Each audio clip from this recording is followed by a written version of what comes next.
Karera SDOP Ayush Jakhar और IPS के कुशल मार्गदर्शन में थाना करेरा पुलिस की बड़ी कार्रवाई। अवैध हथियार की फैक्ट्री ग्राम सिल्लारपुर में हो रही संचालित थाना करेरा पुलिस द्वारा अवैध हथियार बनाने की फैक्ट्री से 10 हथियार मय 3 जिंदा कारतूस व अवैध हथियार बनाने की सामग्री बरामद की है। मौके से एक आरोपी को गिरफ्तार किया है।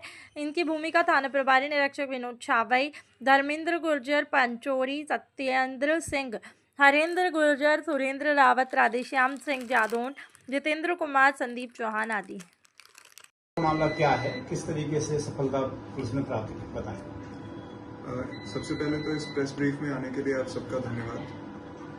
एसपी सर और पूरे पुलिस विभाग द्वारा कानून व्यवस्था को बनाए रखने के लिए और अपराध पर रोक लगाने के तारतम्य में अभी हमारे पास में कल दिनांक 23 अगस्त को एक जानकारी मिली कि गांव सिल्लारपुर में कुछ अवैध गतिविधि चल रही है। इसको चेक करने के लिए हमारी जो टीम गई, उन्होंने देखा कि एक मकान में कोई शोर आ रहा था और उसकी तस्दीक करने पर पता चला कि उसमें कुछ हथियार बनाने के गतिविधि चल रही थी।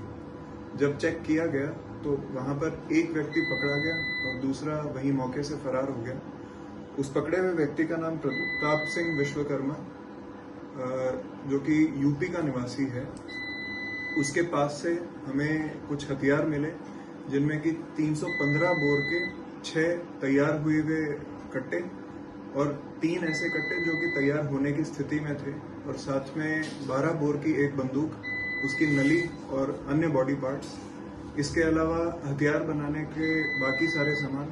तो ये कह सकते हैं कि वो हथियार बनाने की एक फैक्ट्री वो लोग चला रहे थे अपने उस घर में। ये जो दूसरा व्यक्ति जो एस्केप कर गया है, इसका नाम है विजय जाटव, और इसके विरुद्ध पहले भी बहुत सारे अपराध हैं, जिनमें हत्या का प्रयास, आर्म्स एक्ट और कई अन्य गंभीर अपराध हैं। इस चीज को मद्देनजर रखते हुए इनके विरुद्ध आर्म्स एक्ट के तहत एफआईआर दर्ज की गई है, और दूसरा व्यक्ति जो वहां से भाग गया था, उसको पकड़ने के पूरे प्रयास जारी हैं। ये हथियार बनाते सप्लाई कहाँ करते थे, ऐसा कोई जानकारी आई या कोई खरीदने वाले पकड़े भी गए? इस संबंध में अभी जांच चालू है आरोपियों के बारे में अभी, और इनका जो नेटवर्क है, बैकवर्ड और फॉरवर्ड लिंकेजेस, हम दोनों के ऊपर काम कर रहे हैं और जल्द ही इसमें जांच करके और हम आपको आगे जानकारी प्रोवाइड करेंगे। वर्तमान में जो वहाँ गतिविधियां चल रही थी, इसके पूर्व में वहाँ कुछ कभी ऐसा पाया गया कि वहाँ इस तरीके की कारखाने या इस तरह के हथियार वहाँ सप्लाई होते रहे पहले से, या बनाते रहे, या ये पहला मौका है?